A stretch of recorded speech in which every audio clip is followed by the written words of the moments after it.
wabarakatuh. Selamat pagi, selamat siang, dan selamat sore. Selamat datang di pembelajaran IPA. Sebagai makhluk Tuhan yang paling sempurna, kita semua manusia dianugerahi akal dan pikiran. Maka dari itu, kita manusia mampu menemukan atau menciptakan alat yang mampu mempermudah pekerjaan kita. Nah, salah satunya yaitu pesawat sederhana. Pesawat sederhana adalah alat yang digunakan untuk mempermudah pekerjaan kita sebagai manusia dalam melakukan aktivitas sehari-hari. Jadi ini tingkatannya masih sederhana. Contohnya, banyak sekali kita temukan di sekitar kita seperti gunting, terus katrol di sumur, dan yang lain. Untuk itu, kita sebagai manusia wajib sekali bersyukur atas anugerah yang dilimpahkan oleh Tuhan sehingga kita bisa melakukan aktivitas tersebut. Nah, baiklah anak-anak, jadi kita akan membahas mengenai materi yaitu mengenai bidang miring dan tuas. Pertama, kita akan membahas mengenai bidang miring. Nah, sesuai dengan namanya ya, bidang miring itu ya bidang yang berbentuk miring dan ada bagian-bagiannya.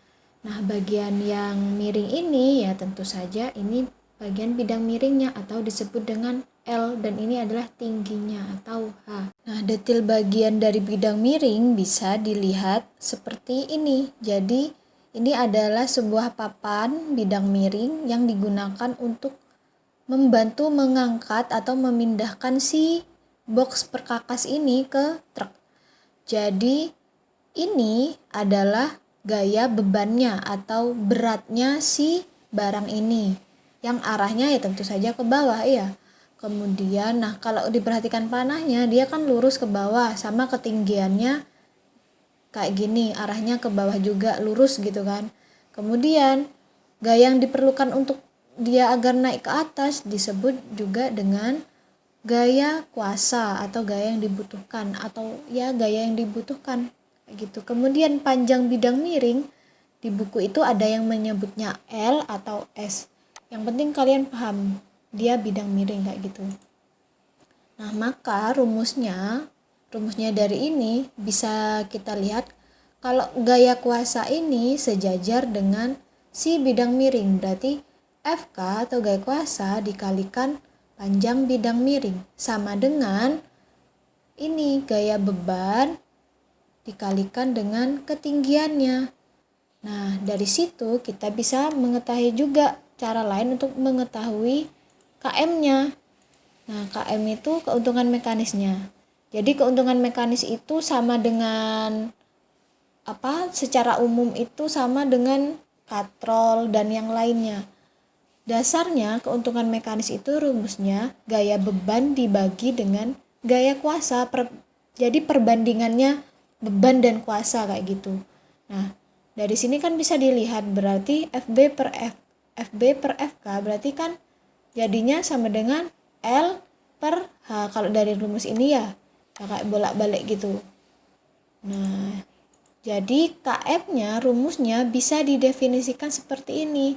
Keuntungan mekanis dari si bidang miring sama dengan gaya beban per gaya kuasa atau panjang bidang miring dibagi dengan ketinggiannya. Jadi yang digunakan salah satu aja ya, seadanya info yang ada. Hasilnya bakalan sama aja. Nah, keuntungan mekanis itu apa kemarin kan sudah dibahas ya. Keuntungan mekanis itu intinya ya bilangan yang menunjukkan berapa kali pesawat sederhana itu menggandengkan gaya atau seberapa mudah alat tersebut itu membantu kita kayak gitu. Kalau semakin besar KM-nya berarti ya semakin ringan pekerjaan kita kayak gitu. Selanjutnya yaitu materi mengenai pengukit atau tuas. Nah, tuas ini prinsip kerjanya yaitu menggandakan gaya kuasa kita. Jadi gaya kuasanya kita itu atau gaya yang kita berikan itu digandakan gitu. Jadinya kecil jadi besar kayak gitu. Nah, kemudian dia juga mengubah arah gaya. Nah, misal kayak gini. Jadi batu ini harusnya diangkat kan kayak gayanya ke atas berarti. Nah, dengan adanya pengungkit ini gaya yang kita berikan itu jadi ke bawah. Jadinya itu maksudnya mengubah arah gaya gitu maksudnya. Nah, bagian-bagian pengungkit atau tuas seperti ini. Jadi ini adalah penumpunya. Nah, ini titik tumpu. Nah, di sini ada beban dan di sini ada kuasa atau gaya kuasa yang diperlukan atau yang dibutuhkan. Nah, jarak antara titik tumpu ke beban disebut dengan lengan beban. Kemudian jarak antara titik tumpu ke titik kuasa namanya lengan kuasa. Nah, kayak gitu. Tuas ini memiliki jenis-jenisnya. Jadi ada 3 jenis tuas. Nah, jenis yang pertama yaitu yang titik tumpunya itu berada di tengah. Jadi titik tumpu ini berada di antara kuasa dan beban. Itu jenis tuas yang pertama. Kemudian jenis yang kedua yang di tengah-tengah ini adalah titik bebannya. Nah, itu jenis yang kedua. Kemudian jenis yang ketiga yaitu titik kuasanya yang ada di tengah. Jadi cara ngafalinnya gini aja, T, B, K. Tapi yang diingat-ingat posisinya itu yang tengah loh ya. Jadi yang kanan kiri itu ya di antaranya berarti. Berarti kalau yang jenis pertama itu T, berarti tumpuannya yang di tengah, itu berarti jenis pertama. Kemudian jenis kedua, titik bebannya yang di tengah, berarti itu jenis kedua. Terus K, jenis ketiga, berarti kuasanya yang di tengah, kayak gitu. Nah, sekarang kita akan bahas rumusan dari si pengungkit ini tadi. Nah, tadi kan sudah dijelaskan bagian-bagiannya. Nah, sebenarnya sama aja prinsipnya dengan bidang miring.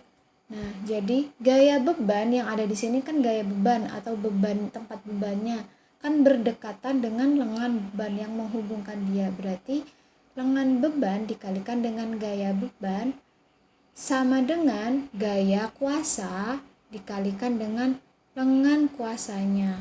Berarti keuntungan mekanisnya bisa kita tuliskan seperti ini. Nah, keuntungan mekanis kan itu tadi gaya beban sama dengan gaya kuasa ya kan, itu hampir sama prinsipnya dengan seluruh pesawat sederhana. Berarti kalau dari persamaan yang di atas ini, kalau KM-nya sama dengan FB per FK, berarti bisa juga dicari dengan cara lengan kuasa dibagi dengan lengan beban. Jadi ini lengan beban ya, bukan FB, salah nulis. Nah, contoh soal. Nah, misal ini ada bapak-bapak yang mau memindahkan batu. Jarak antara batu ke titik tumpunya 20 cm. Nah, ini berarti apanya? Berarti LB-nya ya lengan bebannya. Nah, kemudian jarak antara bapaknya ke titik tumpu 80 cm atau lengan kuasanya. Nah, berarti berapa gaya yang dibutuhkan si bapak ini untuk memindahkan batu yang beratnya itu 800 Newton atau gaya bebannya 800 Newton. Jadi ingat-ingat ya, gaya beban dan berat itu sama. Kalau massa baru bedakan kilogram. Berarti yang diketahui adalah gaya bebannya atau beratnya si batu 800 Newton, dengan bebannya 20. Dengan kuasanya 80. Berarti gaya kuasanya berapa? Nah, kita bisa cari dengan rumus ini. Nah, kemudian berarti FB-nya berapa? 800 per FK. Kan yang dicari sama dengan lengan kuasanya 80 cm per 20 cm. Nah, ini perkalian silang. Ya kan? Berarti 80 FK, 80 kali FK, 800 kali 20. Ya, hasilnya gini, 800 kali 20 ya kan? Sama dengan 80 kali FK. Berarti hasilnya 1600 dan sampingnya ini hasilnya 80 FK tetap. Jadi untuk mencari FK berarti 1600 dibagi 80. Berarti FK sama dengan 200 Newton. Berarti KM-nya ya gampang saja dari rumus ini ya, FB per FK, yaitu 800 bagi 200 sama dengan 4. Jadi keuntungan mekanis dari alat ini adalah 4. Nah, kita bisa juga cari dengan rumus yang lainnya. Ya sebenarnya rumusnya tetap sama, cuma caranya beda. Nah, misal kayak gini. Jadi kan rumus utamanya kan ini kan, KM sama dengan gaya beban per gaya kuasa sama dengan lengan kuasa per lengan beban. Intinya itu ya kan.